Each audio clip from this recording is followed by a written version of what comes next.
Welcome back, everyone, to Merge Conflict, your weekly developer podcast. It was free ice cream cone day at Ben & Jerry's today, but this was recorded last week. So if you're listening now, Frank, it's already gone. Hi, James. You always tell me, you told me about the burger deal like days late and the world. We recorded a whole episode on the burger deal, and now you're not telling me about the ice cream deal. It's not like I have access to Ben & Jerry's, but, could have gone off island. Could have made the voyage off island to get the free one scoop ice cream cone. Heather and I did make the voyage to the Ben & Jerry's, which is very close to the house. So relatively, like we just like a 2-minute drive. And you get a little scoop, and there's a big line. And I was like, I got a little cone, a little scoop. It was very cute. A non-dairy ice cream. It was very good, and it's free. I'll take it. And then they're like, thank you for your business. And I was like, we have never come here, but I'm glad we did for the. And you never will again. Just next year when it's free tiny cone day again. I wouldn't say. I mean, I'm more of like a gelato person if I'm going to get ice cream. But then additionally, I mostly get like low carb keto ice cream if I am going to get it, in my opinion. I don't know. I love ice cream, but I haven't had it in years. It's one of those things I just don't allow myself to have. But if someone just jammed like some frozen yogurt in my face, I'd probably swallow it. I probably came out wrong. Here's the ice cream. Get it down. All right. We missed our lightning topics episode last week. How embarrassing. When neither of us can count. When was the last time you counted something? The truth is, I just don't look at our episode numbers. Mm-hmm. But I'm terrible on the production side. I blame you completely for that mistake. You're welcome.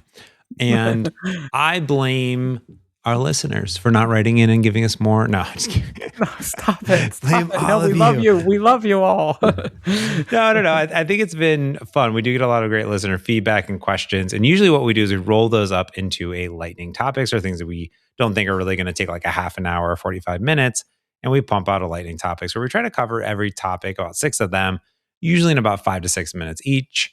And usually I pick 3 and Frank picks 3, and we're going to see where this goes. Now, I do want to start off with, we have quite a few topics around audio today. Ooh, and I first want to say out that, Frank, can you read this for me? Can you read this? Well, my internet connection is terrible. So all I see is blocky blur. Was that Sony though? Did I catch a Sony logo there somewhere? It is a Sony. No, I just see blue. But says, professional headphones. I see. Is that French? Professional. Okay. That's Italian, bro. Why are we talking about the headphones? Okay, so I have these Sony MDR 7506s, which I've had since February 1st, 2017. This hair headphones, 9 years on my ears, and I have even replaced the cuffs, the little cushion cuffy things in here twice because, they're on your head all day and they get a little gross, right? So, boom.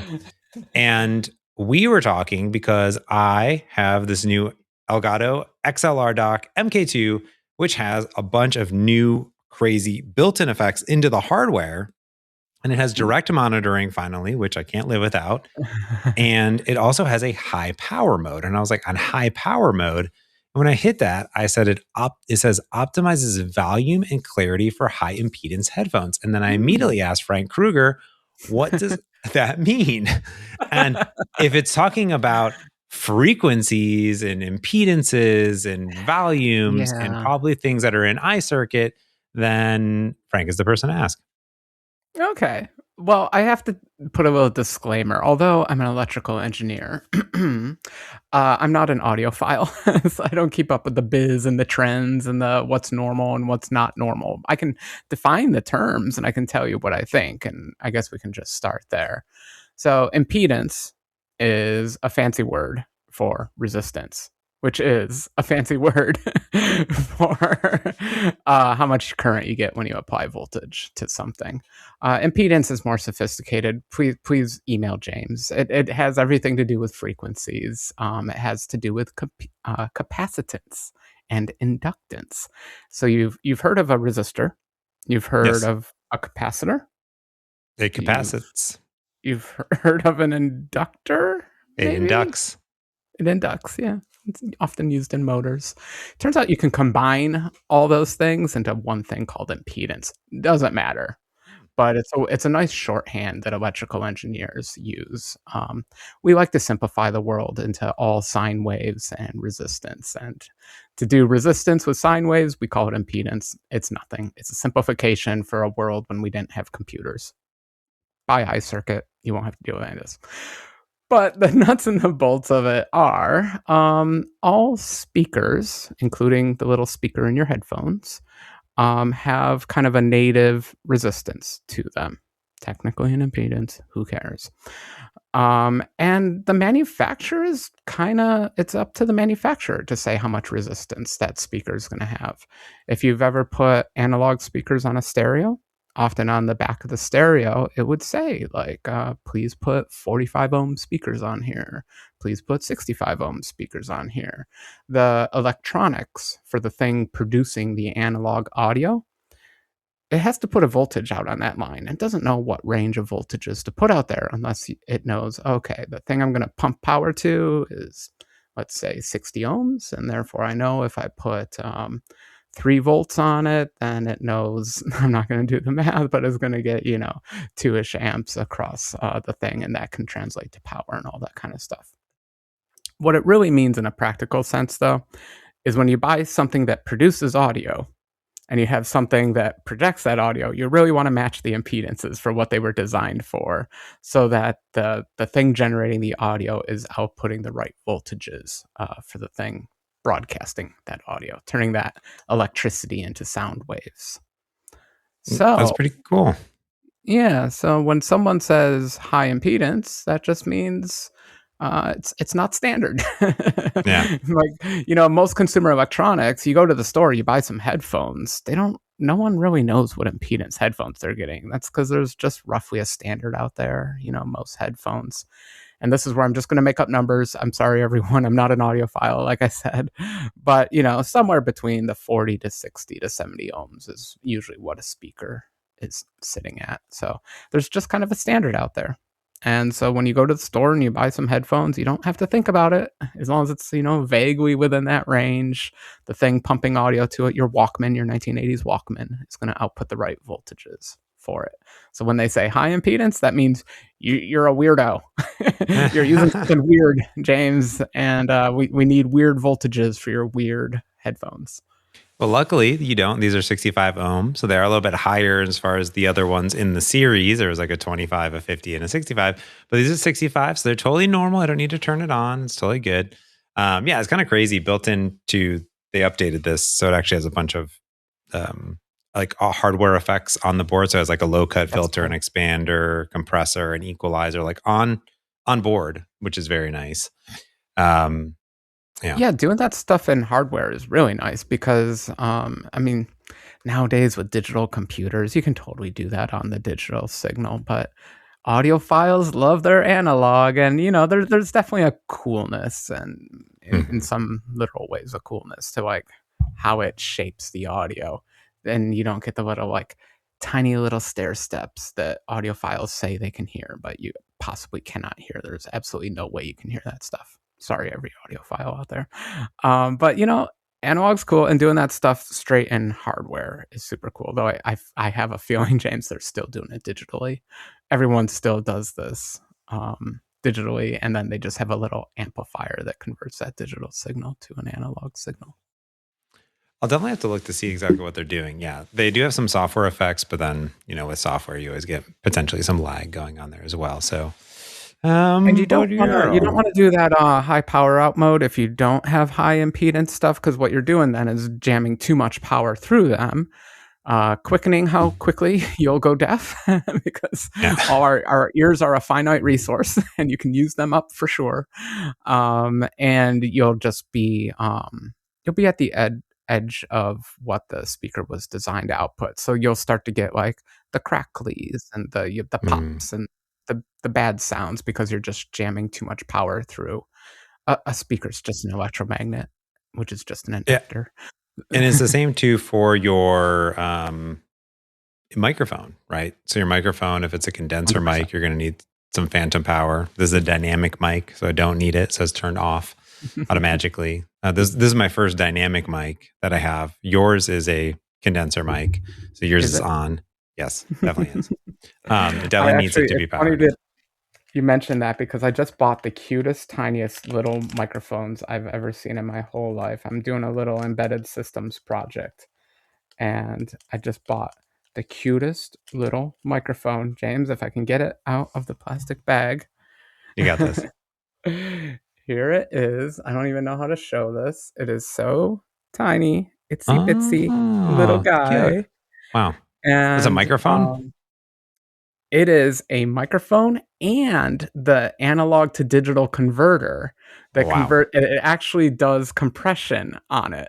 So it'll generate not MP3, but maybe like AAC. I forget which codec it has built onto it, but there is a full analog to digital, the amplifier to step it down, then the analog to digital, some cleanup filter stuff, and then some compression filter stuff, all on the Wow. tiniest little package ever. I love modern electronics. I bought like 6 of these for $10. That's It's just crazy. And the if world is you're amazing. if you're listening, Frank held up in his hand basically something that was the size of a penny, a US penny or so, I would say. A Dime, penny, yeah, dime smaller. even. Yeah, And it had a few little nuggets on it and little green board, and it was very cute. Blackboard, whatever it was. And yeah, it has all yeah, this stuff on. That is crazy. I mean, there's like, yeah, everything can be yeah. compressed I'm down doing a little nowadays. making like a little AI agent, and I needed a microphone, and I just loved Nice. how tiny and small it was. Building my own Where, dingus. did you just get that on Amazon? Where'd you get it from? Yeah, I just got it on Amazon. That's where you Oh, get all the cheap parts. I'll try to find it for you while we're chit-chatting. wow. All right. Well, let's go to another topic. I will, since you got to mostly describe all the new things there, let's talk about the terminal. Let's talk about CLIs and shells and all these good things. Actually, I'm going to Ooh, start on the reverse of my list, I think, which okay. is a new feature in the Copilot CLI. I believe it's also in Claude Code as well. I'm not sure about Codex, but it is called remote sessions. Oh, can I just interrupt? I'm so happy we're discussing this because I saw some tweets about it and the tweets just went right over my head. So this is a good segment, my favorite segment. James explains modern AI stuff to Frank because it's hilarious when this happens. Okay. Imagine a world, Oh Frank, no. where I'll try. you're at home coding It on your happens. machine, your Mac Mini. It's sitting there. You're like, hey, this is cute. You're off coding. You're in the Copilot CLI, and you're like, I gotta go to the store. I gotta go get a coffee. I'm gonna go watch TV. Yeah. Now you It's can't on YouTube. you ca- you can't just pick up that Mac Mini and bring it with you. Yeah, you're right. Now I'm taking it as a challenge, but I get what you're saying. No, it's actually just buried in a bunch of old mail, so I definitely can't do it. Or for example, maybe you don't want to bring your entire machine with you wherever you're going, right? If you have a big laptop, I don't want to bring my entire machine. What if you could carry on that session that you have or spin up a new session in your CLI and access it remotely on the go and have a full two-way conversation? Basically, think of turning your CLI, your GitHub Copilot CLI, into a remote agent that you could access anywhere, but that CLI is running on your machine, which means you have access to all the stuff on your machine. A second use case would be me. I have my little Mac Mini here that I have on the side where I'm building tiny clips and others like Swift and iOS MAUI applications. You know what I need is all the build tools for iOS and Mac applications, but I Oh, spend 98% of my time on a Windows machine for work and personally, like as well. And on my mhm. iPhone, wouldn't it be cool if I could be like at work, but just like basically remoting through like a remote terminal into it? Got Now, it. the question is, what does that remote terminal look like in a remote session? Well, it looks like a basically GUI website that is showing you the terminal output and has an input button, and you can change between modes. Or on your mobile phone, you can just see the entire session going, right? For all intents and purposes, like if you were to have booted up a GitHub Copilot coding agent, you would get that session where you could steer and you could tell it stuff. You basically get that, but instead of it running in the GitHub Copilot Cloud Agent runtime, which would be like a Linux box somewhere in the cloud, it is Mhm. just connected to your machine remotely, running and executing commands and doing two-way back and forth when it needs to prompt you. Love it. This sounds like okay. So for the old Unix people out there, this is totally achievable. The old-fashioned way is you spin up an SSHD daemon, you get a tmux or a screens session going, and then you can do all this stuff anyway. But I love it when they integrate all this stuff. It's the anti-Unix philosophy of not small tools working together. How about one tool that does everything, like an Yeah. integrated development environment? We'll just call it that. Yeah. No, it's good. Because that scenario actually happens to me a lot. Because I find with a lot of these AIs, there's a lot of 5 to 10 minute downtimes as it thinks in a loop and then rethinks in a loop, and it has to keep thinking in a loop. And even when you start to do multitasking, it's not unreasonable to get like 3, 4 of these things going in loops, and then you're still staring at a progress bar, and it's time to go watch TV. I'm just kidding. No, I'm not kidding. So no, I kind of dig this feature. I will check it out. I'm kind of excited for the iPhone part because I Yeah. feel like that's a feature that a lot of these tools are neglecting is the mobile story, where like since these things are just taking prompts and doing something, and I'm watching progress bars, the phone's an ideal place to manage all that. And I find Yeah. it kind of hilarious how few of these IDEs actually have good mobile solutions. So I'll actually take a special look and see how it handles that scenario. And Yeah. isn't Take a it look. very Inception-y that it's a console app running in a web app? Mm, breaks Exactly. my heart. So the cool part today is in public preview, just came out this week or last week when you're listening to this podcast. I don't know when exactly it hits GA, but you can get access to it in the CLI, say /remote, or you can do Copilot -s remote, and it would just start a session. You get a QR code as well that you could scan from your phone. The cool part is it's available in the web directly, so you could open that website on your mobile phone. Now it is going to be available inside of the GitHub mobile app, which I think, like you said, is like the most ideal place. You can test it out today, but you need to be on the test flight build, which you can just download the test flight build of the GitHub app and get it. And what's really neat about that, to what you're saying, is that that really opens up the world, because then you can do stuff on the GitHub mobile site, but the web the mobile app is really super optimized. It's like a native app.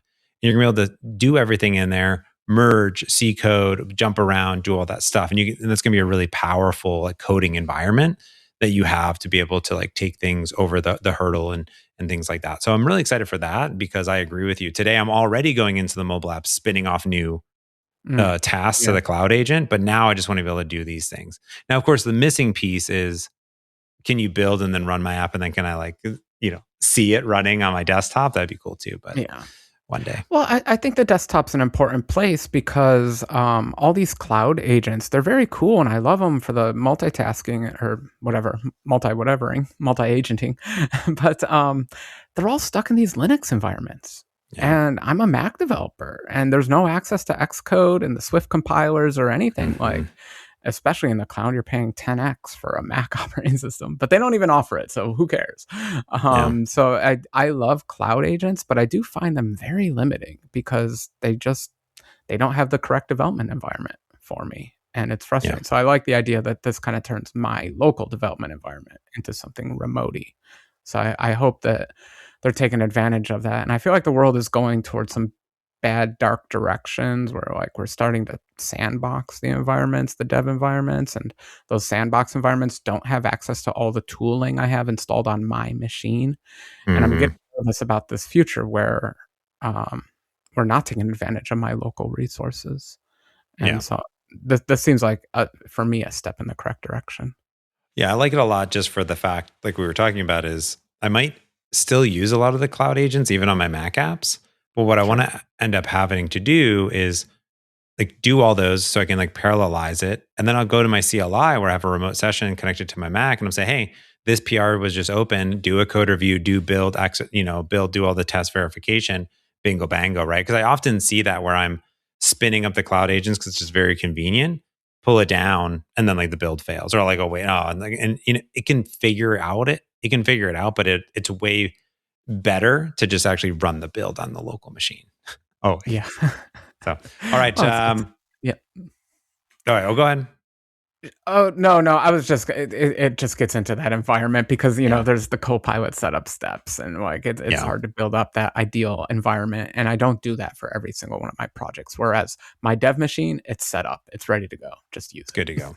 Yeah, just use it. It's good to go. All right, let's get back to music. What else are you doing Ooh. on your Well, iPhone? it's music adjacent, Mhm. James. Can I put a scenario in front of you?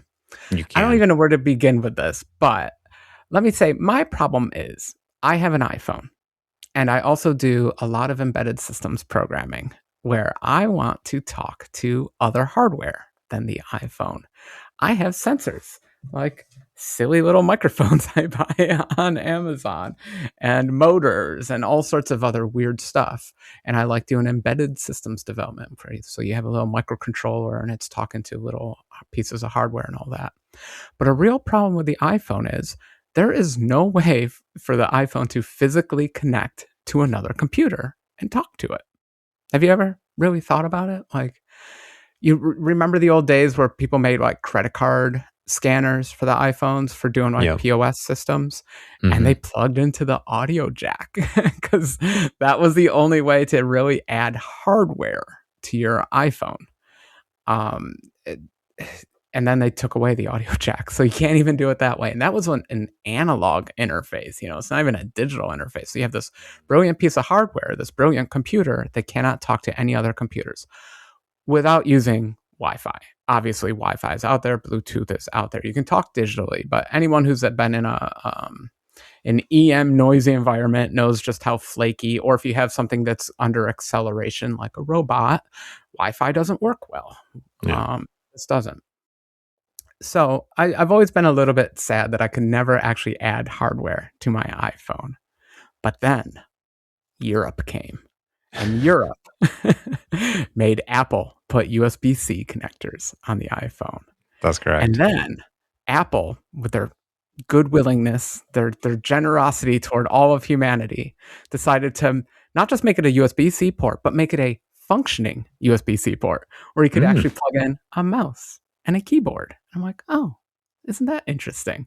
So we can actually add some hardware to this device, but it's a mouse and a keyboard. Those don't really inspire me as an app developer. But it got me thinking one day, I'm like, what other hardware does this USB-C port support?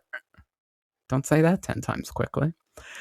And all with this goal of I wanted to be able to talk to other hardware with it. Yeah. And then I'm having a little chat with Copilot. Copilot and I were just hanging out at the beach, having our talking computers as we do. And I'm like, hey, what other protocols do you think works with the USB-C connector on these iPhones? And it's like, well, probably not this, probably not that, probably not this. And it's like, but you know what does work is MIDI. Do you remember MIDI, James? I do. Yeah. Mhm. MIDI is the protocol that like synthesizers talk and drum kits talk and all that. Anyone in music knows MIDI. They probably hate Hence MIDI. hence my, understanding, like a lot of the Korg machines and things like this. I'm always thinking Yeah. about that. And in fact, I remember like my 3DS, which I actually have one here. There was a Korg like synthesizer drum beat machine where you could put Yeah. in different things. Yeah, super cool. Sweet. Sweet. Yeah. What is it? Musical instrument digital interface? Something like that. It's the Yeah. digital interface part that I'm a little bit interested in because I know a bit about the MIDI spec. The MIDI spec is not a spec. It's really just a transport protocol. It's like, here's the byte format for how to send data over a wire. And here's what's important, bidirectionally. It can send data in Ooh, both directions. that's cool. So I'm like, what are the chances that Apple would actually support me just building a piece of hardware, having it talk MIDI, and then being able to plug it into my phone? And James, I kid you not, it works. Really? I Wow. can actually buy like a little embedded computer with a USB port on it. I can program that USB port to talk the MIDI protocol, which is like from the 70s or something. It's the most trivial, simple protocol in the whole world. No big deal. And there's a Yeah. MIDI over USB standard. If you implement the MIDI over USB standard and you plug the little device into the little phone, James, all of a sudden I have a digital interface that the phone can talk to any hardware, basically send any data, all within the MIDI spec, but who cares? It's fine. And all of a sudden, I have a high-speed digital interface to external hardware from my phone that does not require any Apple lawyers. If anyone's ever tried to develop actual hardware for the phone, of course you can do it. You could always do it. But you had to have lawyers and you had to have the hardware development kit. And it was specifically, you go to the Apple website for this and they're just like, don't bother. If you're just a normie, don't bother. If you're just a developer, you can't handle this. But you can handle this, Jay. Like, there's core MIDI built into the OS. Writing a MIDI client for an embedded piece of hardware is trivial as long as that hardware has a USB port on it, like a real hardware USB port, not some fake garbage serial thing. And you put those two together, and all of a sudden, I have a digital interface to my phone that doesn't require Wi-Fi, doesn't require any wireless protocols. It's a fast, reliable, basically zero latency because it's over a wire digital protocol. And I haven't been so excited for a long time. I love it because any app can use it. No, nothing special required. Isn't that cool? Interesting. Okay, so name like a use case now in which you could use this. So you can develop like an app that then does some stuff and then sends some stuff to this other thing. Yeah, so let's say, hypothetically, someone developed a lawnmower that is able to move about their property.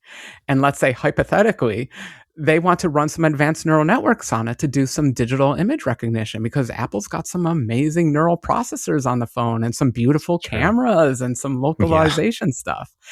So the scenario I'm going for is slap a phone on the lawnmower. The iPhone is the brains, the eyes, the everything.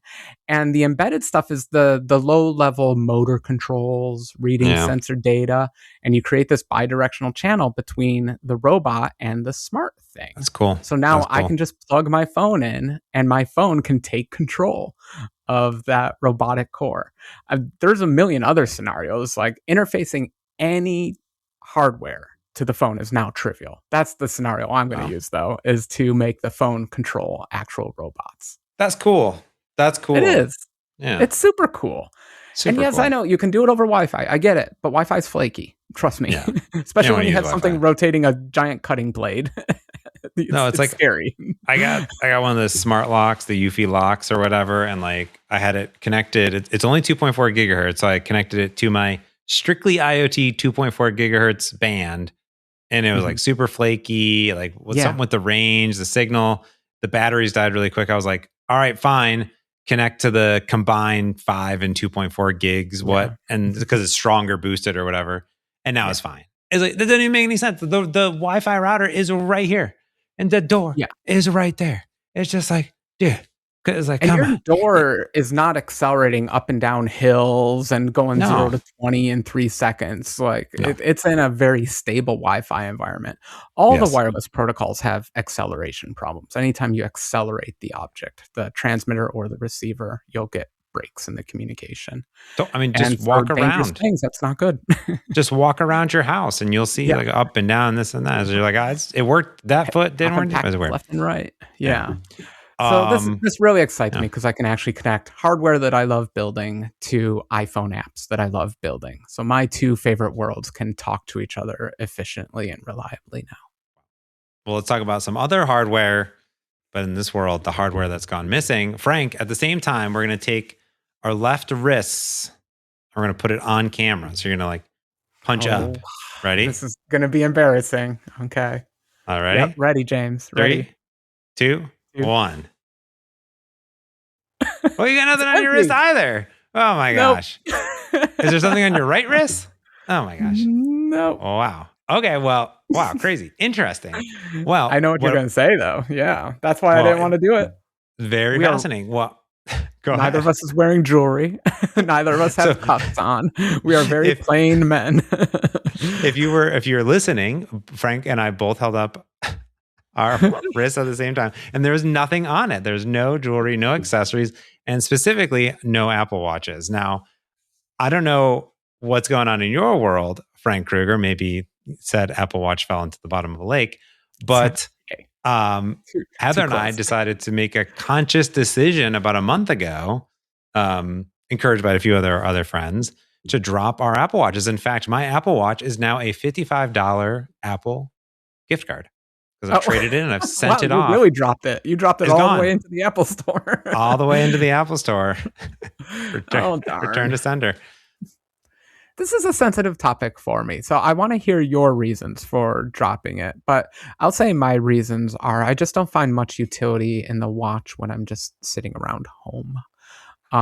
For me, the watch becomes mostly a burden because all it's doing is notifying me, and I hate notifications. Anyone who's ever tried to contact me knows that I hate notifications, and I turn them off very ruthlessly. I just don't get it. Like, I just I get the same amount of spam as everyone else, but I seem to be more sensitive to it. I just can't stand any form of notification. And if I want to know the time, I just look out a window. Like, it's fine. Every screen I look at has a clock on it now.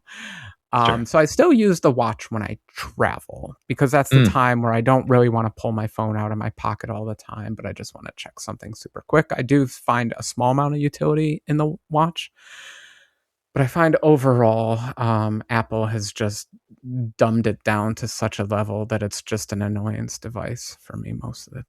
That's my excuse for not having it on my wrist.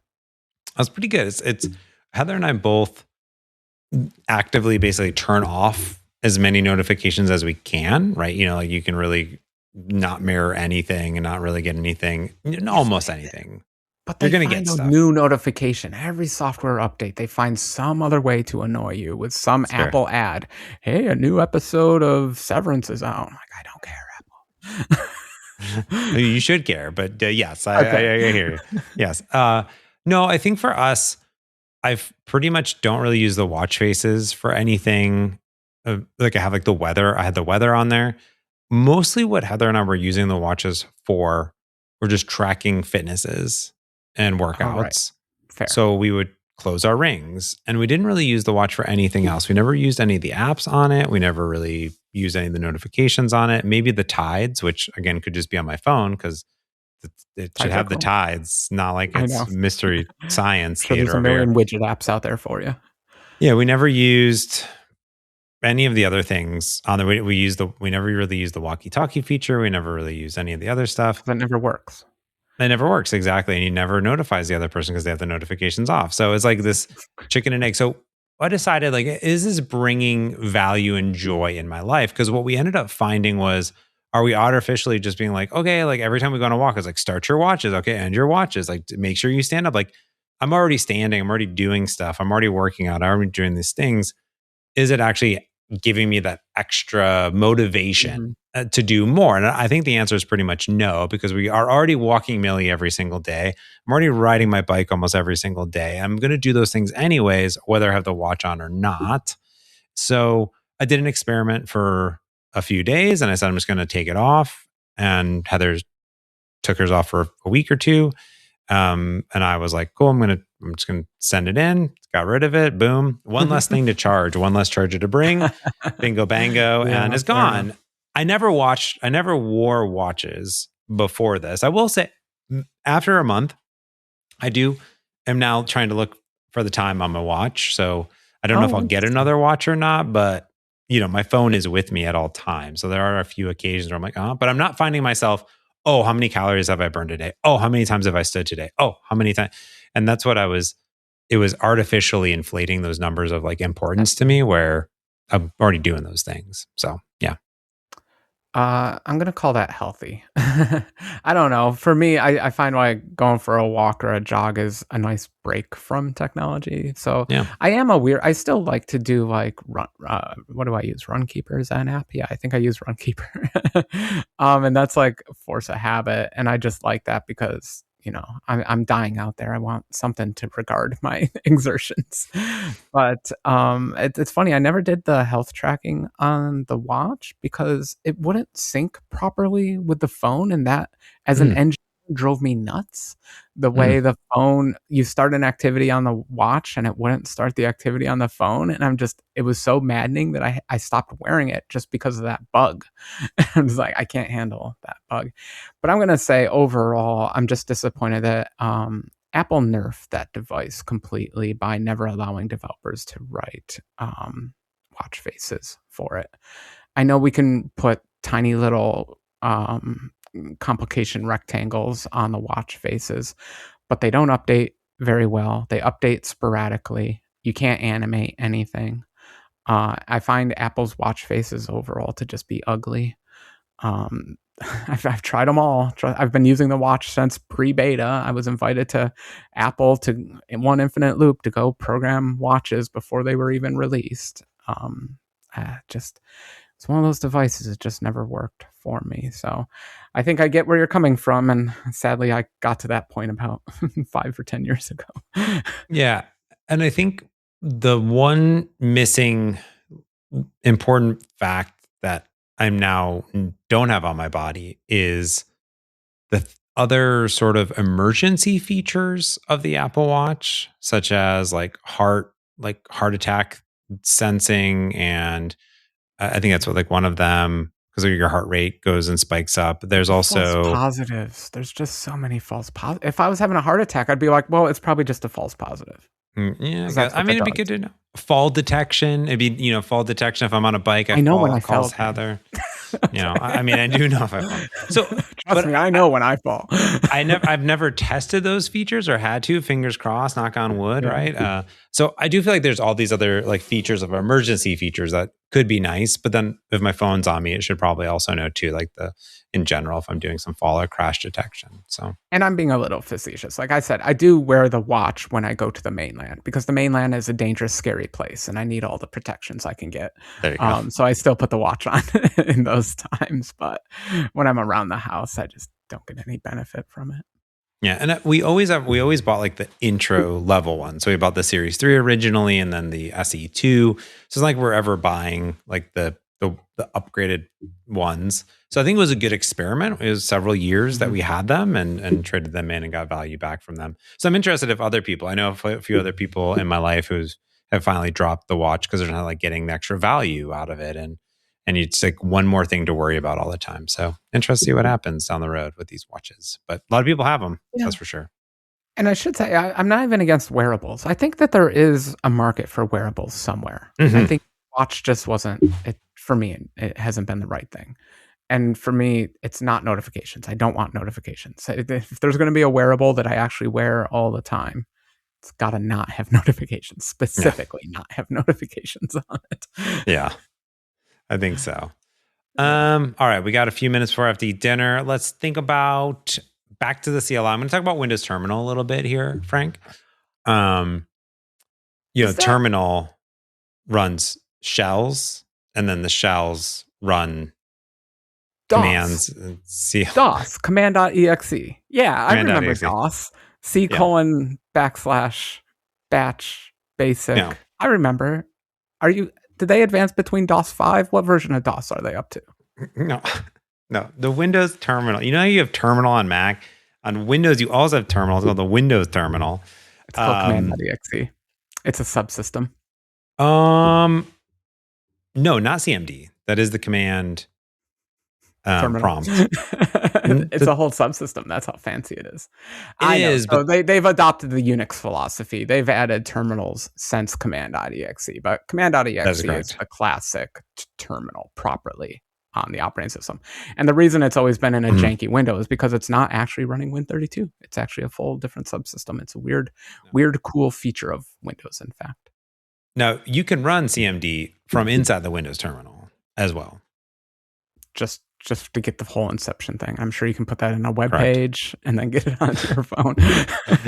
Well, the Windows terminal, imagine if the Mac terminal was amazing, and then you'd have Windows terminal. Stop. It'd be on Windows. Because basically, Kayla worked on Windows terminal and is on my team now. And we did a live stream, which was Kayla showing me how awesome the Windows terminal is and how I can make my Windows terminal better, because I'm not a terminal person. I'm not a CLI person. I'm not a shell person. And I use a lot of PowerShell as my default, but there's all sorts of stuff. I can have Ubuntu on there. I can have a CMD. I can have a Cloud Shell. I can have all these things.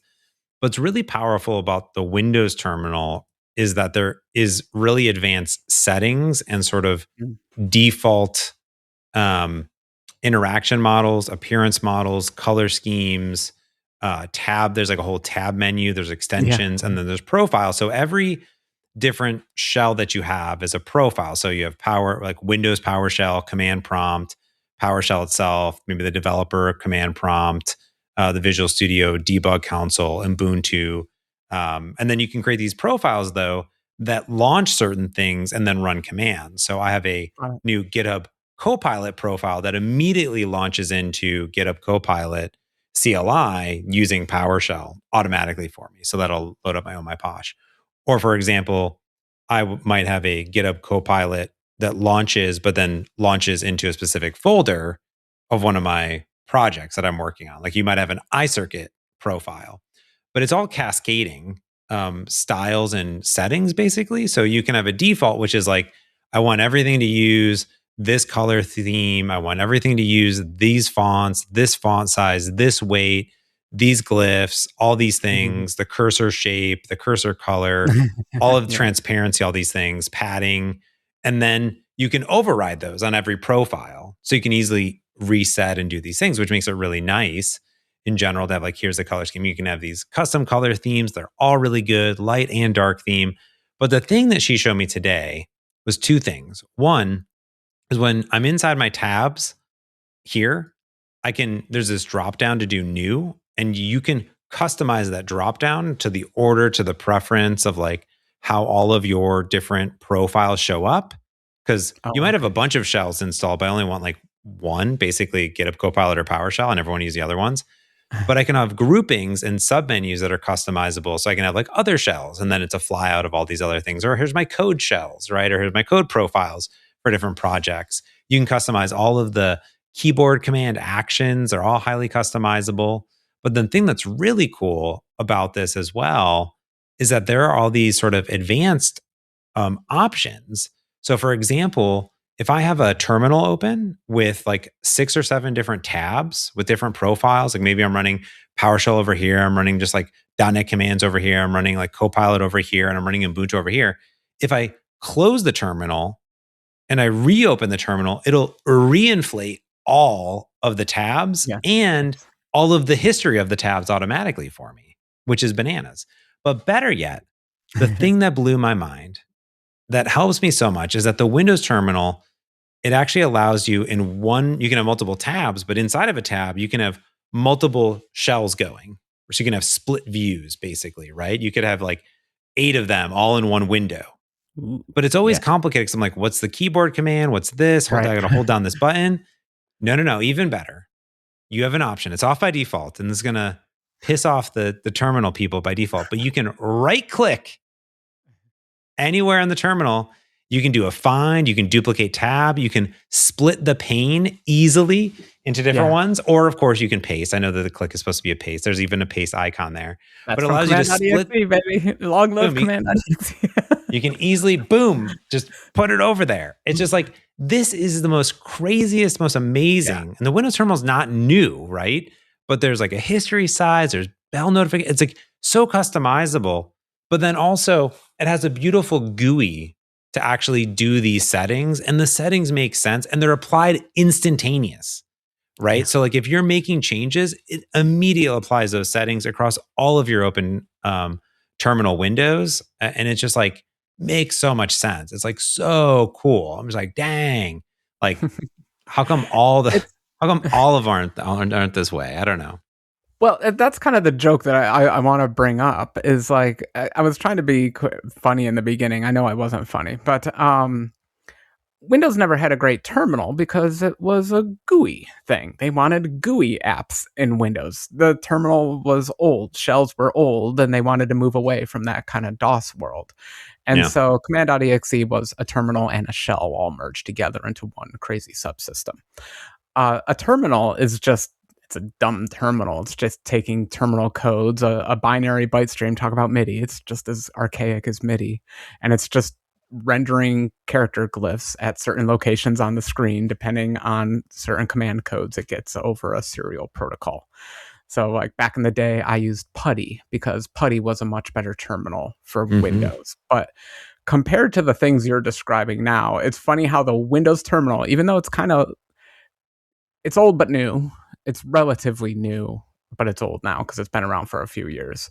But like they've outdone Unix. Unix is supposed to be the terminal shell world. Like I was mentioning Tmux before. That's how you did split screen terminals or shells technically on Unix, all running Yeah. over. It muxed multiple shells into one terminal session. Blah blah blah. Tmux.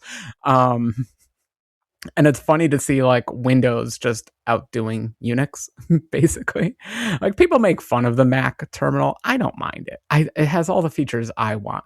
But it is funny to hear you go through all these features of Windows. I'm like, yeah, Apple really hasn't updated terminal since 1999, 2001, whenever OS 10 came out. I mean, every so often there's a tiny little change in terminal, but certainly not the advancements Microsoft's making. So I find that that's kind of the biggest joke is like terminals, the idea of terminals and the whole idea of like taking a serial protocol and then rendering it nicely and turning that into a development environment. That's a Unix thing. And it's funny to see like Windows out Unixing Unix in this case. It's just what a topsy-turvy world we live in these days, James. And like everything's customizable. Backgrounds, you can have GIFs, you can have like videos, you can have images, you can have like CRT scan lines, you can have all these advanced like shader renderers on it. Yeah. Like it's everything's customizable. So when I open the Copilot profile, it has a custom icon, right? You can use ASCII, or emojis if you want to. Like it all just makes sense. And then the cool part is you can hide stuff too. So like I don't ever want to see certain things. I just like hide it. It's just like it makes so much sense. They really thought about it, and they even have like terminal emulation. They have like all these other things. It is. Well, you have to. That's the problem. Because it is just a serial protocol that they're rendering. Mm-hmm. Everyone and their brother has invented their own terminal protocol. And so like if I, Frank Krueger, wanted to write a terminal app today, it's real easy to get started. You take a binary text stream and you render it to the screen. No big deal.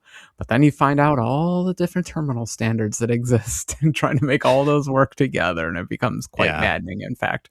Miguel Ding, he wrote a beautiful terminal app for the iOS. I am completely blanking on its name right now, but he implemented the full terminal from scratch, which is quite an endeavor, and you really have to know that world to do it correctly. And he managed to do it. So it's quite an undertaking to build a new terminal these days.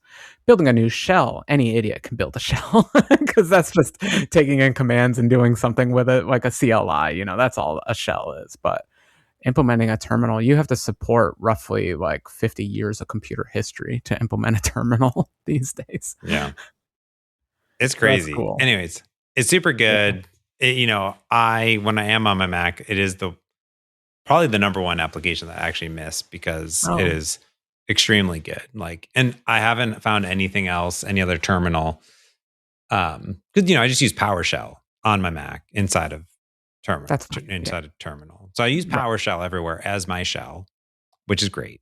But the terminal itself leaves a lot to be desired. A good example is I was at the GitHub Copilot Dev Days in Portland, and it was one of my first in-person conferences, like doing a whole demo in the CLI, like in the terminal. Oh, okay. Yeah. And you know what you need when you present on a not so great projector? Light mode. And you know what is not very good at light mode? Terminals. Like you really need they love to be dark mode. But built in to the Windows terminals, all these beautiful light themed terminal, shells, prompts. And it just like, boom, it lit up, it worked great. And it was instantaneous.